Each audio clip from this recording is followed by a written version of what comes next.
Assalamualaikum warahmatullahi wabarakatuh. Kami dari kelompok 7 akan mempresentasikan yang bertema organisasi otonom Muhammadiyah. Yang pertama, saya sendiri Horizon, yang kedua Indah Nur, yang ketiga Ivana, empat Anissa Salma, yang kelima Andika Prasetyo, yang keenam Hilma Afinsa, yang ketujuh Jajang Nur Zaman, yang kedelapan Megayana Indriatia. Yang pertama saya akan menyampaikan apa itu pengertian organisasi otonom Muhammadiyah.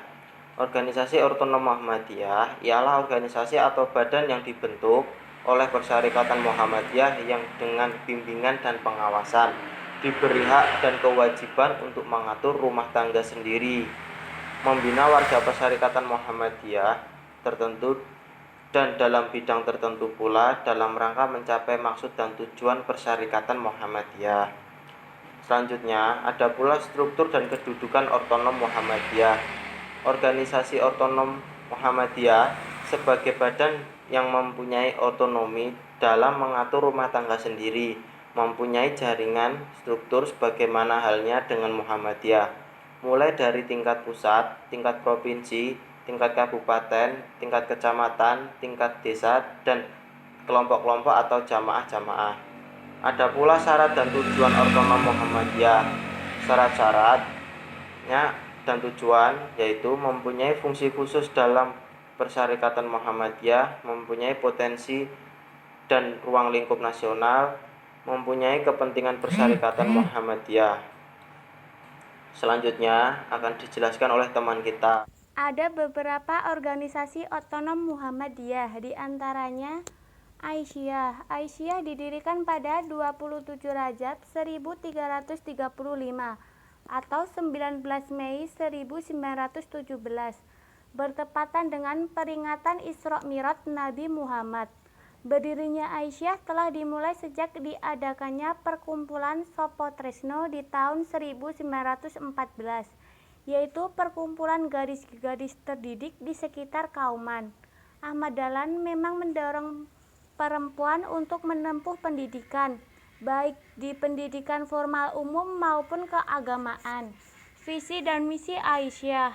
Visi Aisyah terdapat menjadi dua, visi ideal dan visi pengembangan.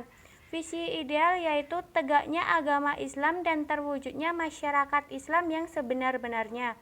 Sedangkan visi pengembangan tercapainya usaha-usaha Aisyah yang mengarah pada penguatan dan pengembangan dakwah amal ma'ruf nahi munkar secara lebih berkualitas menuju masyarakat madani. Sedangkan misi Aisyah meningkatkan harkat dan martabat kaum perempuan sesuai dengan ajaran Islam, meningkatkan kualitas dan kuantitas pengkajian terhadap ajaran Islam, memperteguh iman, memperkuat dan menggembirakan ibadah, serta mempertinggikan akhlak. Dan masih banyak lagi misi Aisyah lainnya. Ini saya akan menjelaskan tentang Pemuda Muhammadiyah. Pengertian Pemuda Muhammadiyah adalah organisasi otonom Muhammadiyah yang bergerak di kalangan pemuda. Pemuda Muhammadiyah didirikan pada tahun 1932 atas keputusan Kongres ke-21 di Makassar. Pemuda Muhammadiyah baru diberi otonomi penuh sejak Muktamar ke-27 di Yogyakarta tahun 1968. Anggotanya adalah angkatan muda dan remaja yang dididik keterampilan kepanduan, keagamaan, kemasyarakatan, dan sosial kependidikan. Selanjutnya ada tugas-tugas Pemuda Muhammadiyah. Yang pertama, menanamkan kesadaran dan pentingnya peranan putra-putri Muhammadiyah sebagai pelangsung gerakan Muhammadiyah. Yang kedua, mendorong terbentuknya organisasi atau gerakan pemuda sebagai tempat bagi putra-putri Muhammadiyah yang berdiri sendiri dalam pengayoman Muhammadiyah yang berbentuk pengkhususan. Yang ketiga, memberi bantuan, bimbingan, dan pengayoman kepada organisasi-organisasi tersebut. Yang keempat, memimpin dan menyelenggarakan musyawarah kerja. Saya akan menjelaskan tentang Nahdlatul Aisyah. Nahdlatul Aisyah adalah organisasi otonom Muhammadiyah yang merupakan gerakan putri Islam yang bergerak di bidang keagamaan, kemasyarakatan, dan keputrian. Maksud gerakan putri Islam ialah menggerakkan putri-putri Islam untuk memahami dan mengamalkan ajaran Islam, serta mengajak dan mengarahkan orang lain sesuai dengan tuntutan Al-Quran dan As-Sunnah untuk menuju terbentuknya putri Islam yang berakhlak mulia. Berdirinya Nahdlatul Aisyah bermula dari ide Sumardijo dalam usahanya untuk memajukan Muhammadiyah dengan mengadakan perkumpulan yang anggotanya itu terdiri dari para remaja putri Standard School Muhammadiyah dengan nama Siswa Praja pada tahun 1919. Tujuan terbentuknya Siswa Praja adalah menanamkan rasa persatuan, memperbaiki akhlak, dan memperdamai agama. Ketika Muktamar di Jakarta tahun 1962, Nasyiah diberi kesempatan untuk mengadakan musyawarah sendiri. Pada tahun 1963, dalam sidang tanwir disepakati untuk memberi status otonom kepada Nasyiah di bawah pimpinan Majelis Bimbingan Pemuda. Dengan didahului konferensi di Solo, maka pada tahun 1965 di Bandung, Nasyiah berhasil mengadakan munasnya yang pertama bersamaan dengan Muktamar Muhammadiyah dan Aisyah. Munas diikuti oleh 33 daerah dan 1.666 cabang. Nah, mulai saat itu Nasyiah sudah mendapatkan gelar organisasi otonom Muhammadiyah.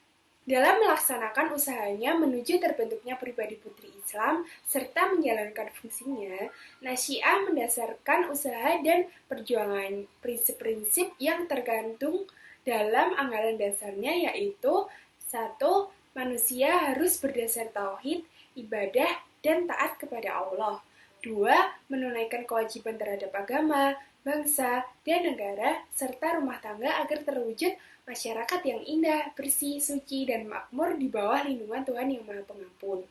3. Berakhlak mulia, memurnikan agama, serta ikhlas bekerja karena Allah dan senantiasa berjuang dengan gembira. 4. Melancarkan dakwah Islam, amal ma'ruf, dan nahi mungkar. 5. Melancarkan amal usaha dan perjuangan, serta meningkatkan fungsi dan peran Nahdlatul Aisyah sebagai pelopor, pelangsung, dan penyempurnaan perjuangan Muhammadiyah. IMM atau Ikatan Mahasiswa Muhammadiyah merupakan organisasi gerakan mahasiswa Islam yang bergerak di bidang keagamaan, kemahasiswaan, dan kemasyarakatan yang berada di bawah naungan Muhammadiyah dan didirikan pada 14 Maret 1964 di Surakarta. IMM memiliki tujuan yaitu untuk membentuk akademisi Islam yang berakhlak mulia demi tercapainya tujuan Muhammadiyah. Nah, berdasarkan tujuan tersebut, selain menjadi organisasi kader, IMM juga menjadi organisasi Islam dan organisasi untuk menunjang pencapaian tujuan tersebut. Maka perencanaan dan pelaksanaan program kerja diorientasikan bagi terbentuknya profil kader IMM yang memiliki kompetensi dasar, akidah, humanitas, dan intelektual. Susunan organisasi IMM dibuat secara berjenjang. Dari tingkat yang pertama, Dewan Pimpinan Pusat yang menjangkau ruang lingkup nasional. Yang kedua, Dewan Pimpinan Daerah yang menjangkau suatu kesatuan wilayah tertentu. Yang ketiga, pimpinan cabang yang menjangkau kesatuan komisariat IMM. Dan yang terakhir, komisariat IMM yang merupakan kesatuan anggota dari perguruan tinggi atau kelompok tertentu. Tapak Suci, Organisasi Pencaksilat Indonesia Tapak Suci Putra Muhammadiyah atau disingkat Tapak Suci adalah organisasi yang merupakan anggota dari IPSI. Tapak Suci berasas Islam, bersumber Al-Quran dan As-Sunnah, berjiwa persaudaraan, dan di bawah naungan Perserikatan Muhammadiyah sebagai organisasi otonom yang ke-11. Tapak Suci berdiri pada tanggal 11 Rabiul Awal 1383 Hijriah atau bertepatan dengan tanggal 31 Juli 1963 di Kauman, Yogyakarta. Assalamualaikum warahmatullahi wabarakatuh. Baik, di sini saya akan menjelaskan terkait dengan sejarah atau historis daripada pembentukan IPM. IPM merupakan suatu ortom daripada Muhammadiyah. Nah, sebenarnya pembentukan IPM ini sudah ada wacana pada tahun 1919. Ketika itu di sekolah-sekolah Muhammadiyah ada yang namanya Siswa Praja. Kemudian dengan kegigihan, semangat, kemudian pada 1958 pemuda Muhammadiyah memutuskan bahwa IPM merupakan di bawah pengawasan Pemuda Muhammadiyah.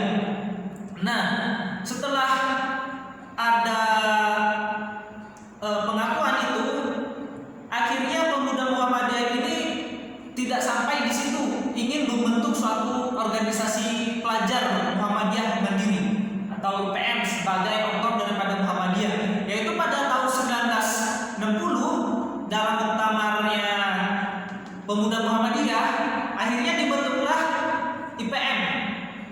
Cuman ini belum menemukan titik terang terkait dengan pembentukan IPM. Akhirnya Pemuda Muhammadiyah ini mengajukan suatu permintaan kepada pimpinan pusat, yaitu Majelis Pendidikan dan Pengajaran.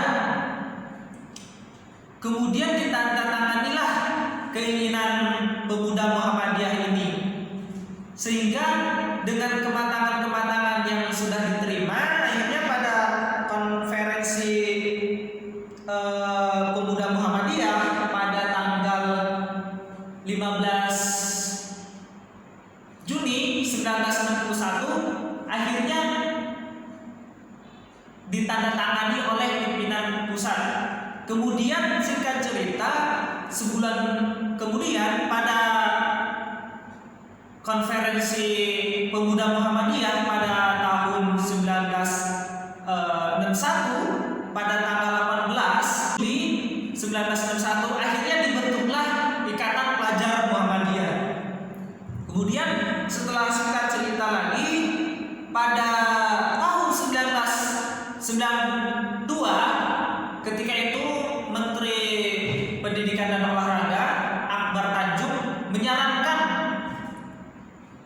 untuk mengubah nama IPM menjadi IRM atau Ikatan Remaja Muhammadiyah. Namun, permintaan itu dipenuhi. Akhirnya IPM dibentuklah atau dirubahlah menjadi nama IRM, Ikatan Remaja Muhammadiyah. Kemudian sudah mencapai beberapa tahun, kok tidak merasa kecocokan terkait dengan Ikatan Remaja Muhammadiyah. Akhirnya pada muktamar IRM pada tahun 2008 IRM dirubah lagi kepada kitahnya yang pertama, yakni Ikatan Pelajar Muhammadiyah, seperti itu. Nah, IPM ini tidak terlepas daripada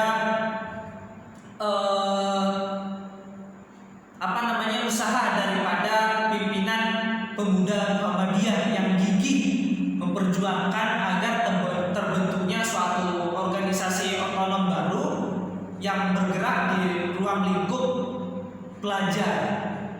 Namun kalau kita tarik sekarang, kita melihat bahwa IPM sekarang pergerakannya sangat luar biasa sekali.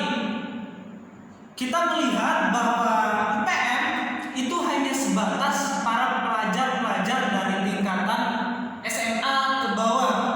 Namun IPM itu dalam sistem pengkaderannya batas usia maksimal daripada IPM itu sampai 24 tahun. Jadi meskipun sudah menjadi mahasiswa, kita masih diperbolehkan atau diperkenankan aktif di dalam suatu IPM.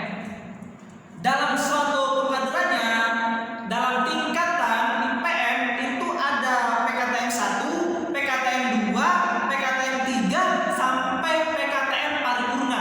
Paripurna itu yang mengadakan adalah pimpinan pusat daripada IPM. PKTM 3 itu pimpinan wilayah.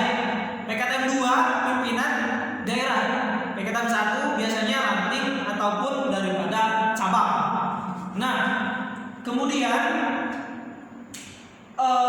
IPM ini sangat luar biasa sekali. Dia mampu menyaingi daripada OSIS. Namun OSIS kan hanya terbatas dalam ruang lingkup skup kecil, tidak ada pimpinan ranting, cabang, daerah, wilayah, pusat, gak ada. Tapi kalau IPM itu ada sistematis dalam pengkaderan Muhammadiyah itu. Ada IPM, TS, HW, IMM, pemuda, kemudian nanti bisa menjadi seorang pimpinan. Memang sangat luar biasa sekali, karena di dalam suatu mars daripada IPM dijelaskan bahwa pelopor, pelangsung, dan penyempurna amanah. Jadi suatu pengkaderan daripada tingkatan paling dasar dari Muhammadiyah bisa dikatakan adalah IPM, seperti itu. Kemudian sepak terjang daripada IPM ini sangat mempengaruhi daripada kader-kader Muhammadiyah. Jika memang kader Muhammadiyah berkualitas, itu biasanya sudah ditempa di IPM. Ya, ditempa mencari proposal terkait dengan dana, mencari dana dengan mengajukan berbagai proposal kesana kemari. Ya, ini adalah satu kegiatan yang mengasihkan, karena saya sendiri sudah merasakan hal tersebut karena dulu saya pernah di IPM. Jelaskan tentang Pandu Hizbul Waton. Hizbul Waton disingkat HW, artinya pembela tanah air. HW adalah nama dari kepanduan dalam kemuhammadiyahan, dalam status otonom yang bergerak khusus dalam panduan. Pandu HW didirikan oleh Ki Hajar Ahmad Dahlan tahun 1918 dengan nama Pathfinder Muhammadiyah. Sebagai organisasi otonom Muhammadiyah, maka struktur HW sejalan dengan struktur organisasi persyarikatan yang disusun oleh tingkat pusat sampai ke rating. Jati diri kepanduan HW ditandai dengan identitas Hizbul Waton, yaitu Hizbul Waton adalah sistem pendidikan remaja, anak, dan di luar lingkungan keluarga. Gerakan kepanduan Hizbul Waton adalah organisasi otonom Muhammadiyah yang mengkhususkan pendidikan anak. Ciri-ciri kepanduan Hizbul Waton yaitu prinsip dasar harus dipatuhi adalah pengalaman akidah, pembentukan, dan pembinaan akhlak. Yang kedua, metode pendidikan yang ditetapkan adalah kegiatan dilakukan di alam terbuka.